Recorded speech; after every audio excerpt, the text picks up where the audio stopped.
You're walking down your small town streets on a nice brisk fall morning, and you see someone ahead of you preaching to the local crowds.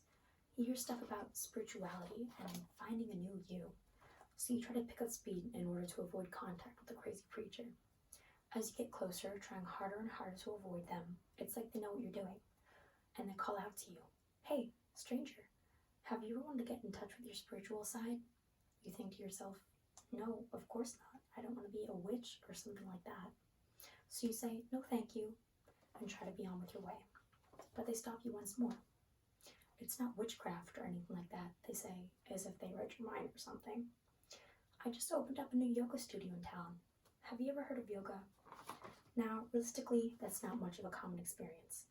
I've never been approached by a fellow yoga practitioner like that, but I know that that's how the idea of practicing yoga comes off to most people. Spirituality can't be real, they say. Yoga is for losers, and who wants to be seen doing the downward dog pose? But that's not even the half of it. Yoga changed my life, and it got me through a really rough time in my life. So I'm here today to tell you about how yoga can be beneficial to your life. I'm going to tell you what yoga really is, all about its history, and its relevance in current times. So, what is yoga? According to Dr. Ishwar V. Basavarati, the director of Maharishi Desai National Institute of Yoga in India, the word yoga is derived from the Sanskrit root yuj, meaning to join or to unite. Basically, practicing yoga allows one to create a perfectly balanced union of the mind, the body, and the spirit. The aim of yoga overall is to find self-realization at the end of your practicing.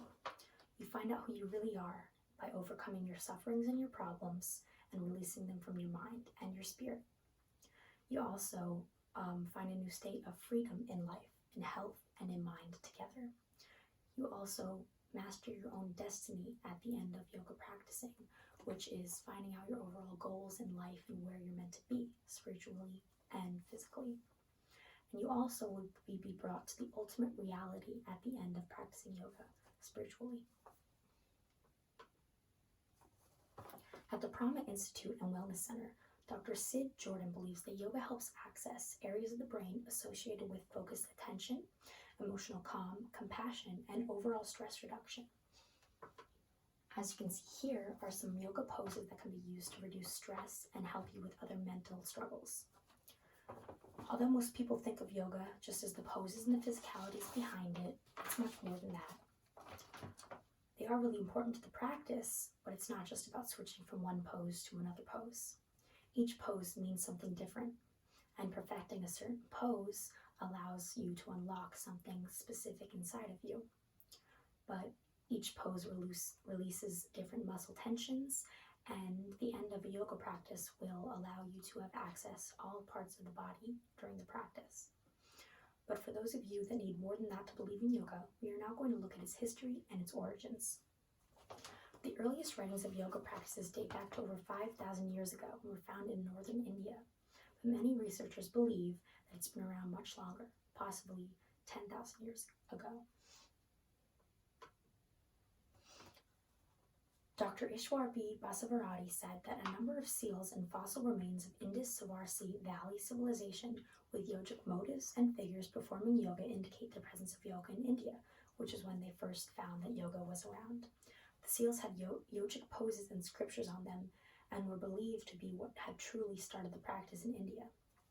Yoga was used in many traditions in India, such as the Indus Valley civilizations, the Buddhist traditions, and Jain traditions as well. But Buddhism is what most people associate yoga with, thinking in their mind about the pictures of Buddhas in the meditation pose as so. But Buddhism was not the only religion using yoga practices. Additionally, yoga was found to be used in South Asia at the time under the direct guidance of the guru, where its spiritual value had extra special importance since they were manifesting in mystical traditions there. That is when Tantra yoga practices were designed in order to cleanse the body and mind and also prolong life and break what binds us to our physical existence in order to practice.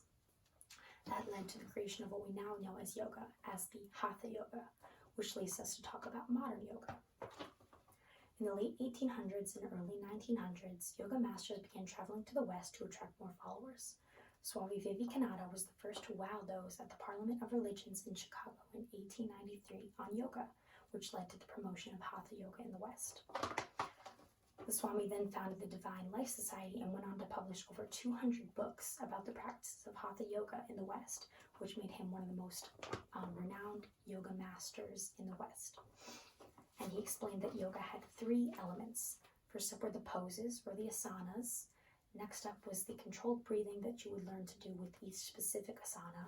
And lastly, a short period of relaxation or meditation at the end of your practice. Yoga practices were meant for preservation, maintenance, and promotion of health now. And yoga practices did not adhere to any one religion, belief system, or community. All were welcomed in order to practice in order to help their inner well-being.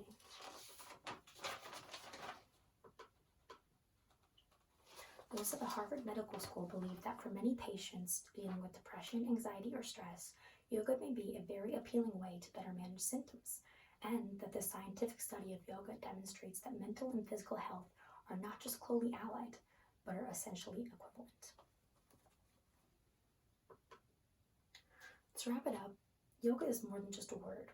There's a lot more behind the art that can actually help you in many more ways than you think. By uniting the mind, the body, and the spirit, you're unlocking a whole new idea of freedom in your life. It has been proven that those dealing with depression and anxiety, as well as other mental struggles, have found peace by practicing yoga, as well as finding a better way to sleep and a more content and happy life overall. And I myself can attest to that.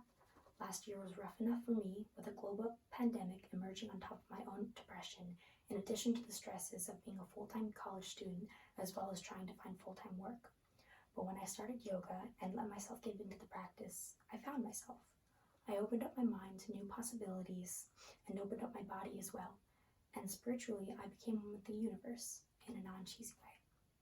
Of course, I had my own doubts about it first, like I bet many others do when they think about yoga, thinking it's cheesy or dumb or doesn't really work to help you achieve anything. But once I let myself give in and let go of my problems, it became so much easier and more serene to be